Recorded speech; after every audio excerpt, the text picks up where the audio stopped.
Friends, welcome back to the channel. Before we begin, I ask you to support this work by subscribing, liking the video and sharing it. This helps the channel continue delivering detailed and honest frontline reports. This is Ruslan Belov speaking. Today we will focus strictly on what matters most, on the real situation unfolding right now along the front line. Dnipropetrovsk, Zaporizhia. Direction. From the very first days of the new year, the armed forces of the Russian Federation have sharply increased pressure in the Zhelezhnodorozhnoye area. Attacks are coming one after another without pauses or operational build-up. Ukrainian forces are attempting to contain the Russian advance, but these efforts are failing. Defensive lines are cracking, and the breakthrough is gradually expanding towards Staroukrainka. At the same time, a systematic clearing of so-called pockets continues in the Dorozhnyanka area. Russian units have confidently advanced west of Zhelezhnodorozhnoye, pushing the front line toward Rozdestvenskoye. In Ternovatoye, the situation for Ukrainian forces is becoming increasingly difficult. Russian troops are operating simultaneously from three directions, from the southeast and from the north, methodically breaking through defensive positions and leaving the enemy with virtually no room to maneuver. In Bratskoye, Ukrainian formations are effectively compressed into the northern part of the settlement. Fierce fighting continues there, but the ability of Ukrainian forces to hold their positions is shrinking day by day. Dobropolye direction. Here, the key events are unfolding around a prominent salient.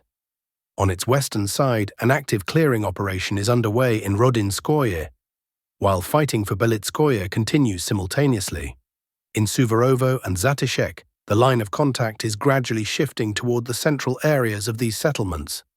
Russian troops have already taken control of the eastern part of one of the villages and the territories to the south, including two major, well-fortified strongpoints. A significant portion of Suketskoye is currently in the grey zone. On the northern edge of the salient, near Shakovo, no major changes along the front line have been recorded so far. At the same time, reports continue to arrive about Russian advances in the central part of Grishino. Moreover, according to available information, Grishino has effectively been wiped off the map. Not a single intact building remains in the settlement. Kostyantynivka direction. On the southern envelopment axis, Russian units are advancing towards Stepanovka. Fighting is ongoing for the eastern part of the ravine adjacent to the village.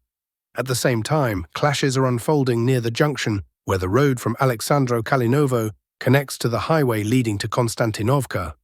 Ukrainian forces had previously established a powerful fortified area here, but pressure on this position continues to intensify. On the northern side of the Kleban Beek Reservoir, Russian units have established control over an area measuring approximately 2 by 1.5 kilometers. In the Predtekino area, a large fortified zone has reportedly come under the control of the Russian army. In Konstantinovka itself, fighting remains positional, with no significant changes to the front line. Sloviansk, Kramatorsk direction. Russian forces are assaulting Bondanoye and Reznikovka, attempting to open a route toward the Alexandrovka area along two key highways.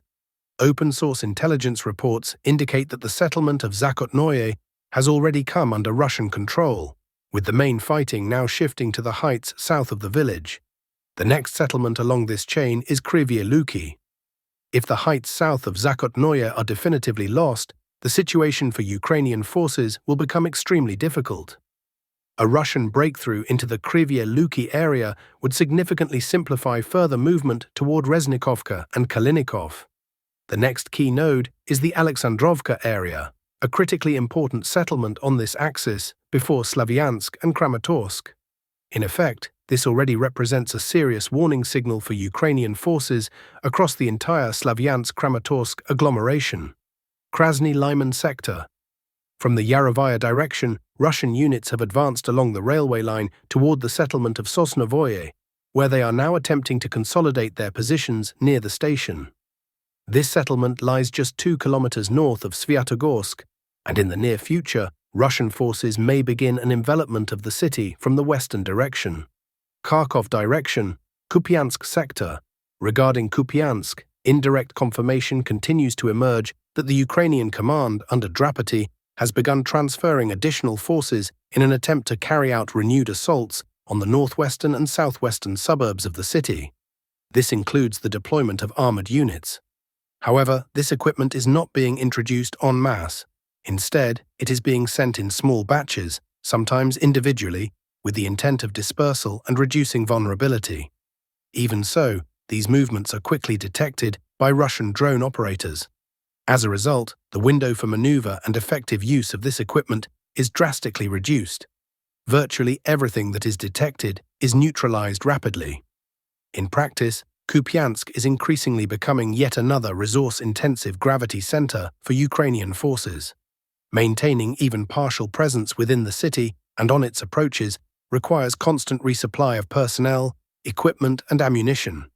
Each new attempt to increase troop strength automatically raises resource expenditures while offering no guarantee of a qualitative change in the operational situation. This is the core problem facing the Ukrainian side.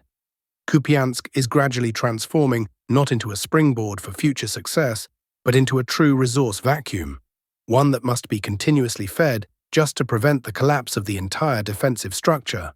And this trend continues. The longer this situation persists, the higher the price of holding it becomes. It should be recalled that the Russian Ministry of Defense previously reported, through its commanders, that the city is under the control of the Russian army. Ukrainian probing attacks continue, but they are swiftly suppressed. Fighting remains ongoing. Sumy direction units of the Russian armed forces have cleared the area between Andreyevka and Alexeyevka. From the southeastern side of Andreyevka, Russian forces have advanced toward Highway 1504.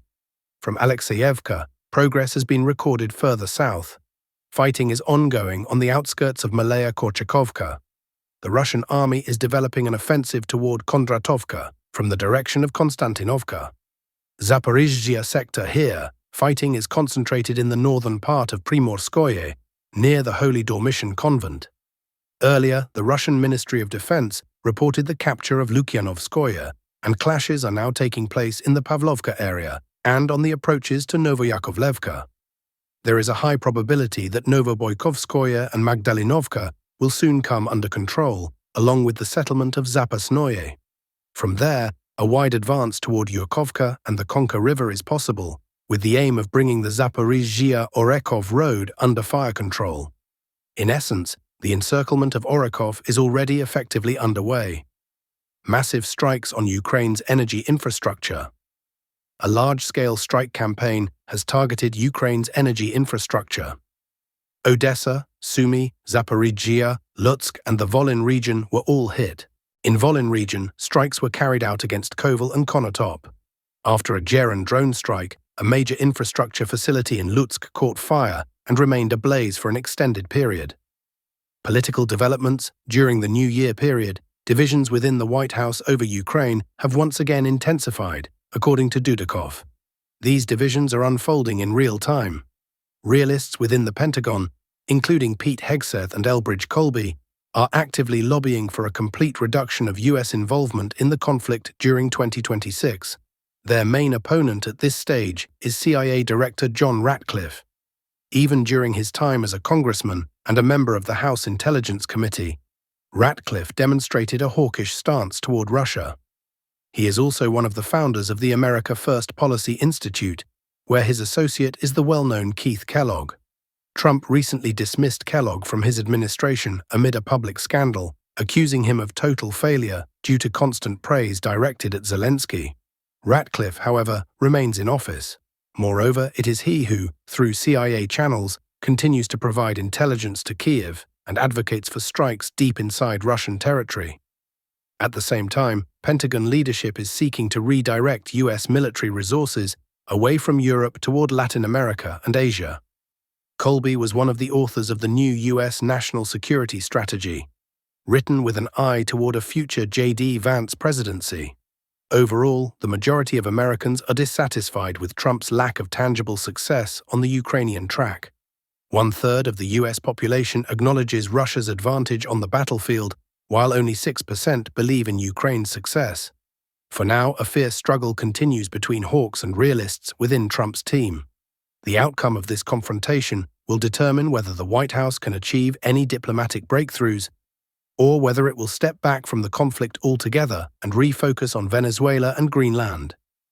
Germany and Europe. The past year was marked not only by the destruction of our prosperity, but also by diplomatic isolation, emphasized Alice Weidel, co-chair of the Alternative for Germany party, in her video address to the German people. The year passed rapidly and turbulently, yet it creates the impression that German politics is standing still. The coalition led by Friedrich Merz continues the destruction of prosperity and the social system that began under Merkel and the traffic light coalition. Hundreds of thousands of migrants continue to arrive in the country at the invitation of the CDU-led government. At every opportunity, this government raises a moralizing finger and presents itself as a moral authority, whether on the Ukraine conflict, Donald Trump's presidency in the United States, or global climate issues. Like its predecessors, this government is driven by ideology and dogma, rather than pragmatism and realistic policy. At the same time, Germany's leadership is increasingly isolating itself. The consequences are severe, but not irreversible. While the CDU and SPD are viewed increasingly critically abroad, and the federal government moves toward a diplomatic ice age, Alternative for Germany has used the past year to build important foreign policy ties. Friendly relations have been established especially with the United States, Hungary, and Austria. And the AfD delegation in the European Parliament has forged several additional significant connections. We have a clear goal. We want Germany to once again become a strong partner, a country that earns friends rather than lecturing them from a position of moral superiority. We want to restore a foreign policy based on equality and the protection of our true national interests. The coming year will be decisive in this regard. We will continue strengthening ties with friendly forces in other countries. But above all, the upcoming local elections will become critical turning points. The key question of 2026 is whether the confrontation we are currently witnessing between the United States and Europe can reach a point at which the Americans conclude peace with Russia without the participation of the Europeans. Hungarian Prime Minister Viktor Orbán stated. He also emphasized that Hungary is strong enough to withstand pressure from Brussels. However, if Europe continues to support the prolongation of the war on Ukraine's side, the Russian market will not reopen. It will open only to the United States, if it opens at all. And once again, the key question of 2026 is whether the confrontation we see today between the United States and Europe can reach the point where the Americans make peace with Russia without European involvement. That is the central question of 2026. Even before the interview, a thought occurred to me, and I decided to voice it. Is it not frightening for the Prime Minister of a small country, figuratively speaking, a mouse, if we look at the scale of states, to walk together with the United States, or metaphorically with the Republican elephant, thundering across the same bridge? It would indeed be frightening if we had tied our fate to theirs. But as I have already mentioned, the pro-Republican government that supported the war did not drag Hungary into it. Therefore, Hungary is undoubtedly a sufficiently strong country. Scale matters in international politics, yet Hungary, in its current form, is strong enough to remain outside a war against the entire Western world if necessary, and, if required, even against Brussels itself. That's all for today's briefing. Thank you for watching and for staying with us until the end. If you found this report useful, don't forget to like the video, subscribe to the channel, and share it. Your support truly matters. Stay calm, stay informed, and take care of yourselves. See you in the next update.